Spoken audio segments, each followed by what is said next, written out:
இப்போ இன்னொருத்தர் டேவின்னு ஒருத்தர் இருக்காரு. அவர் வந்து எப்போ பார்த்தாலும் ஹாப்பியா, ஸ்மைலிங்கா, அவர் நல்லா ட்ரிங்க்ஸ் குடிச்சிட்டு ரொம்ப சோஷியலா இருக்காரு. கேட்டதுக்கு நான் வந்து ஹாப்பியா, சோஷியலா இருக்கேன். அதனால தான் இப்படி இருக்கேன் அப்படின்னு சொல்றாரு. வெளிலருந்து பார்க்கும்போது இது நல்லா தானே இருக்கு. இது என்ன பிரச்சனை உங்களுக்கு தோணும். ஆனா, அவர் வந்து ஒரு ட்ரிங்கிங் இஷ்யூவால பாதிக்கப்பட்டிருக்காரு. அவரோட எந்த எமோஷனும் அவருக்கு இல்ல. அவருக்கு என்ன பேட் சிச்சுவேஷன் வந்தாலும் நல்லா ஹாப்பியா சிரிச்சுட்டு, சரக்கு அடிச்சுட்டு இருந்தா தானாவே சால்வ் ஆயிடும். நம்ம தான் வந்து பாசிட்டிவா இருக்குமே, நமக்கு எந்த பிரச்சனையும் வராது அப்படின்னு ஒரு மைண்ட் செட்ல இருக்காரு அவரு. ஸோ இந்த மாதிரி எல்லா எமோஷன்ஸையும் கண்ட்ரோல் பண்ணிட்டு நான் பாசிட்டிவாக இருக்குன்னு வெளில காமிச்சிட்டு இருக்கிறது பேர் தான் டாக்ஸிக் பாசிட்டிவிட்டின்னு சொல்கிறாங்க. ஸோ இவரோட ரியாலிட்டி வந்து ட்ரிங்கிங் இஷ்யூ.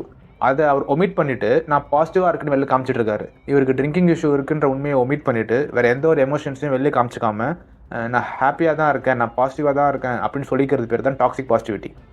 எமோஷன்ஸ் வருதுன்னா அது வந்து எக்ஸ்பீரியன்ஸ் பண்ணுறதுக்கு தான், அதை விட்டு ஓடுறதுக்கு கிடையாது. ஸோ நம்ம வந்து எக்ஸ்பீரியன்ஸ் பண்ணி அதை அண்டர்க்ரோ பண்ணால் தான் அது வெளில வர முடியும். இன்னும் சில பேர் அவங்களோட இல்னஸ், டிசீஸ், டிசபிலிட்டிஸ் இதெல்லாம் கூட இப்போ பாசிட்டிவிட்டியில் வந்து சரியாகிடும் நினச்சிட்டு இருக்காங்க.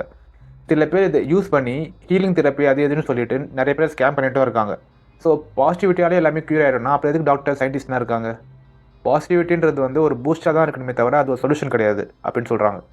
இப்போ உங்களுக்கு ஒரு பிரச்சனைனா அது நீ வெளில சொன்னால் தான் அதுக்கு ஒரு சொல்யூஷன் கிடைக்கும். அதுக்கு இல்லாமல் நான் பாசிட்டிவாக இருக்கேன், நான் பாசிட்டிவாக திங்க் பண்ணிக்கிறேன், அதுவே வந்து சரியாகிடும் நினச்சிட்டு இருந்தால் அது உங்களோட பர்சனல் லைஃபும் சரி, உங்களோட ப்ரொஃபஷனல் லைஃபும் சரி ரெண்டுமே அஃபெக்ட் பண்ணும்.